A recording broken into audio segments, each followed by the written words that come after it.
కలిసి ఉన్న తోటి కంటెస్టెంట్స్ ఇవ్వని భరోసాని ఎప్పుడూ కలవని షణ్ముఖ్ తనేసులో అందిస్తూ వచ్చేశారు ప్రశాంత్. ఇప్పుడు పలుకుబడి ఉన్న వాళ్ళే కాదు అంటూ యువత కూడా రాజకీయ నేతలుగా సెలబ్రిటీస్గా ఎదగాలని ఆశపడుతూ ఆ సంకల్పం వైపు అడుగులు వేస్తూ ఉన్నారు. ఉదాహరణకి పల్లవి ప్రశాంత్ బర్రెలెక్క వంటి యువతని మనం తీసుకోవచ్చు. అయినప్పటికీ వాళ్ళని తొక్కేయాలని చూసేవాళ్ళు ఎందరో ఉన్నారు. ఇప్పుడు అదే పరిస్థితి పల్లవి ప్రశాంత్కి కూడా చేరుకుంది.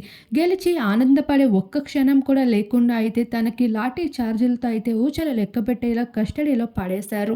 ఇక తను బయటకి వచ్చే అవకాశం లేకుండా 7 నెలలు ఆ నాన్ బెయిలబుల్ కేసు కింద శిక్ష నుండి తప్పించుకునే అవకాశం ఏమాత్రం లేకుండా గట్టి ప్లాన్ వేసినప్పటికీ ముందడుగు వేసి బోలా అశ్విని, శివాజీ యావర్ వంటి సెలబ్రిటీస్ అయితే ప్రశాంత్కి అండగా నిలిచి కుటుంబానికి భరోసాని అందిస్తున్నారు.